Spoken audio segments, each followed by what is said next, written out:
Olá, seja bem-vindo ao meu canal. Hoje conheceremos o relato de EQM de Radia. Nomes originais das pessoas foram protegidos. Imagens não são de pessoas reais, mas sim ilustrativas. Radia acreditava que entendia a verdade sobre Deus e a vida após a morte, até que um acidente inesperado mudou completamente sua perspectiva. Veja enquanto ela compartilha sua extraordinária experiência de quase morte, que transformou tudo o que ela pensava saber sobre religião e eternidade. Meu nome é Radia M. Tenho 48 anos e moro em uma casa simples de 2 andares em Springfield, Ohio, onde passei boa parte da minha vida adulta. Antes de tudo mudar, eu era apenas uma mãe comum, trabalhando como técnica de farmácia em uma drogaria local e cuidando dos meus 2 filhos adolescentes ao lado do meu marido, Yusuf. Cresci em uma família muçulmana devota, onde a fé era o alicerce de tudo. Eu orava 5 vezes ao dia sem falhar, jejuava no Ramadã e me esforçava para seguir os ensinamentos que aprendi desde pequena. Meus pais emigraram da Jordânia antes de eu nascer e sempre garantiram que nossas tradições religiosas fossem mantidas vivas nos Estados Unidos. Aquela manhã de inverno começou como qualquer outra. Eu estava me preparando para meu turno matinal, correndo pela cozinha para preparar o café da manhã das crianças antes da escola.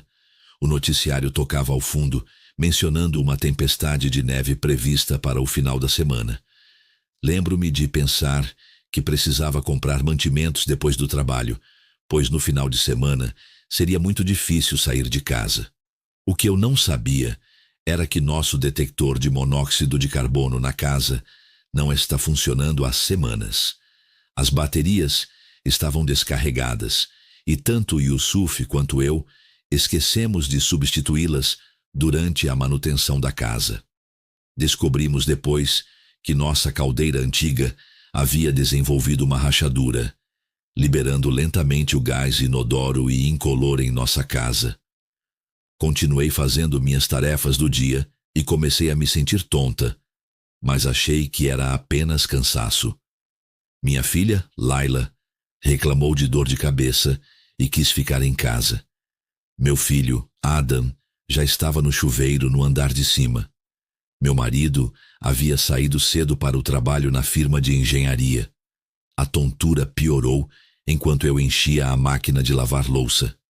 O ambiente começou a girar e minha visão ficou turva nas bordas.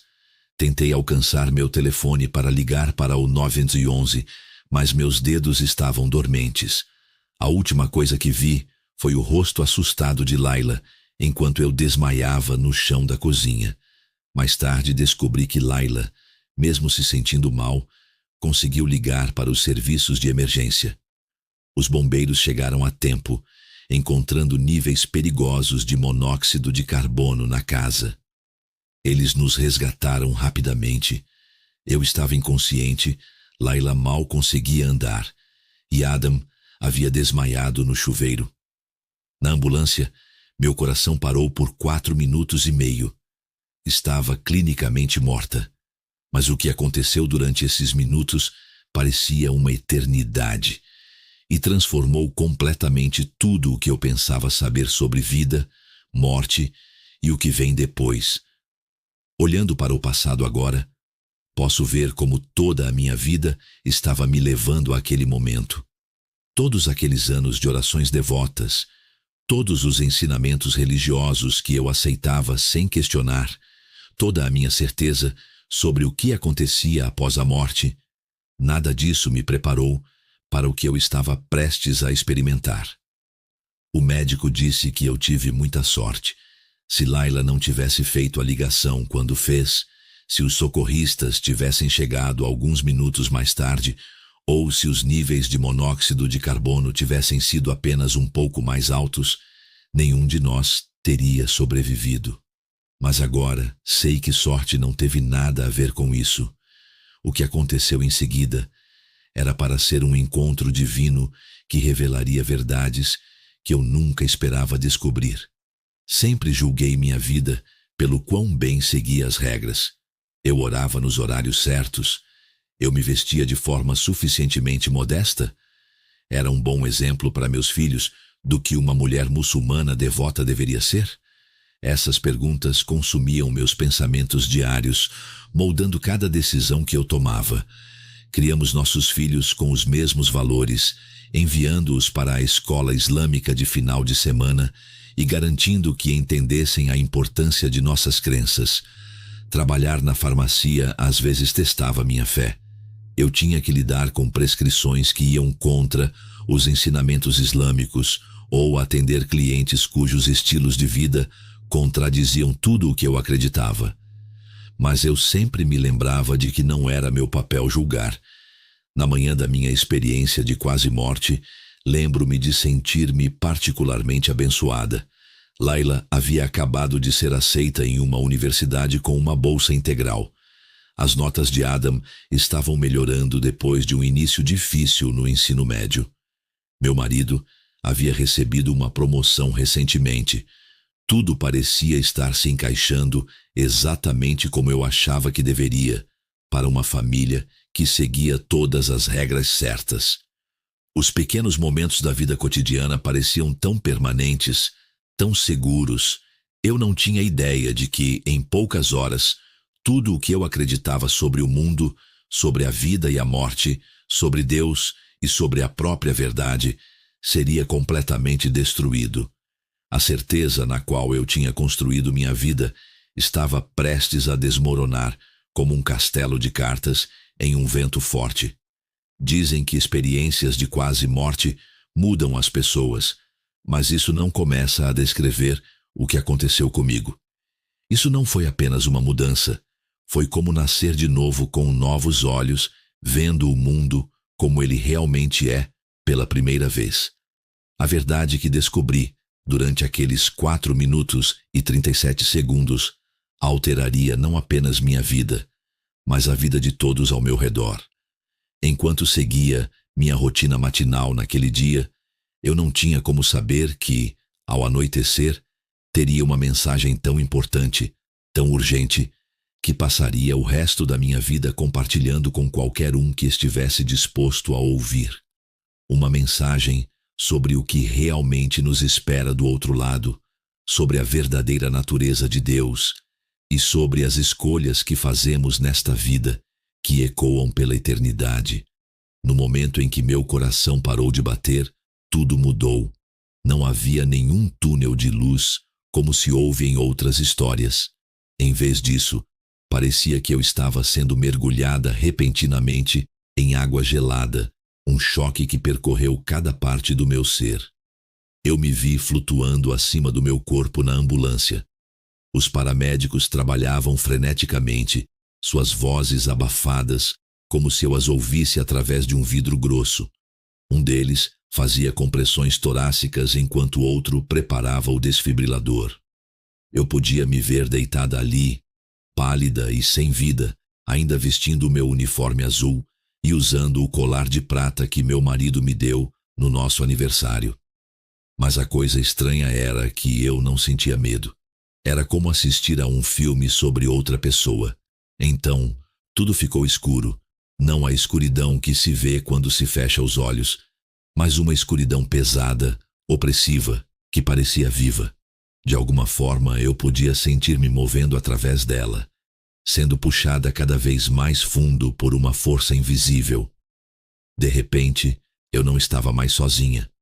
Havia uma presença comigo, ao mesmo tempo bela e terrível.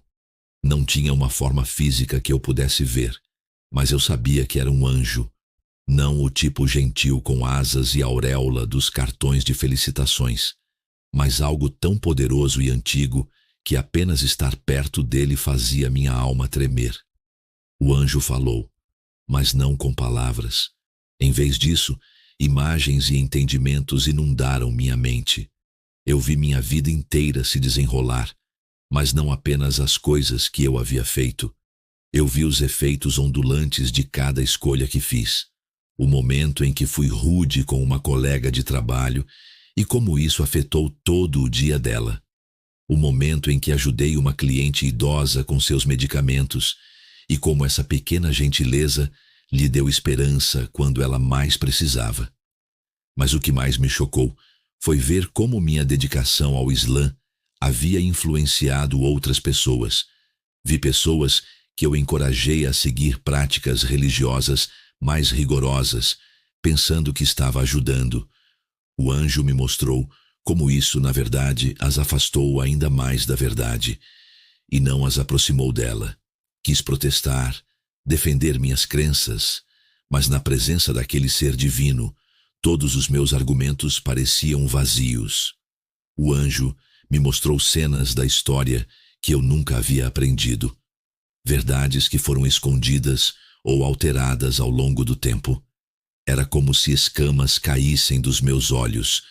Então a escuridão ao nosso redor começou a mudar. Eu podia ver outras almas se movendo através dela. Milhares, talvez milhões. Algumas eram atraídas para cima, em direção a uma luz que eu não havia notado antes. Outras estavam sendo puxadas para baixo, suas formas espirituais ficando mais sombrias à medida que desciam. O anjo me mostrou que o destino de cada alma não era aleatório, era o resultado natural do que acreditaram e de como viveram. Vi muçulmanos, budistas, hindus e pessoas de outras religiões descobrindo que suas crenças sinceras não haviam sido suficientes. A verdade estava disponível para eles, mas haviam escolhido caminhos diferentes. Vi almas. Reconheci o irmão de meu marido, que liderou orações na nossa mesquita por décadas.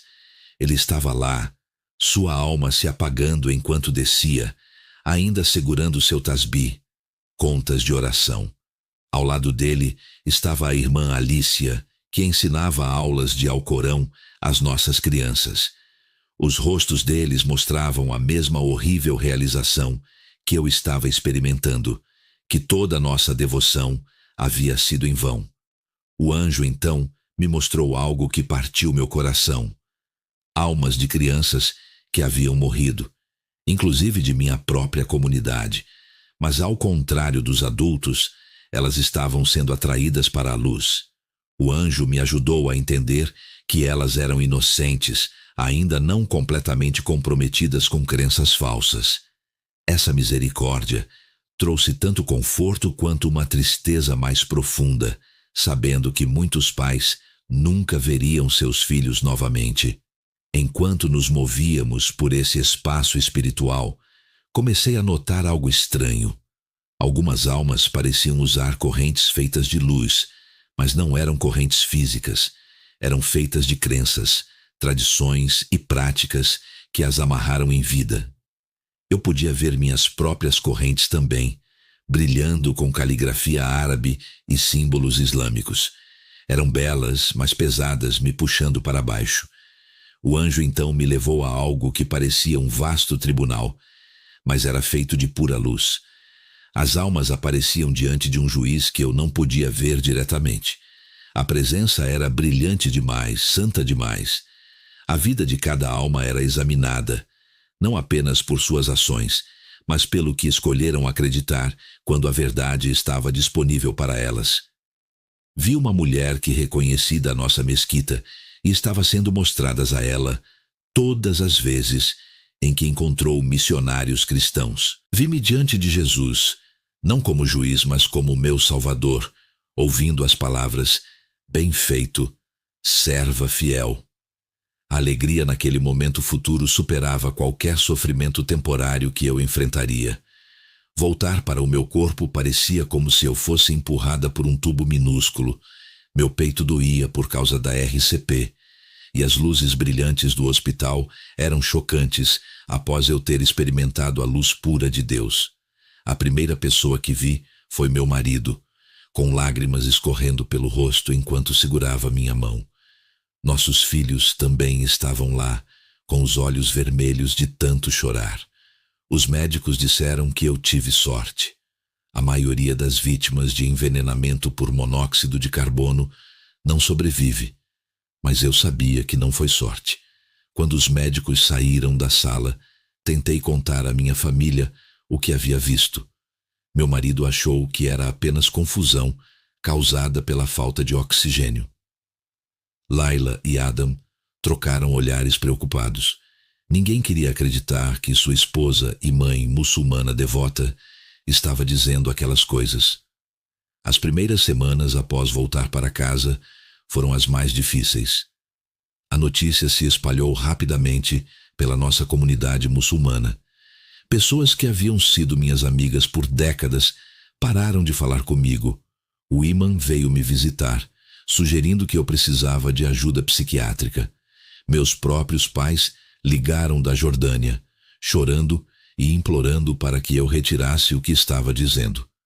Meu marido foi paciente no início, achando que era apenas uma fase.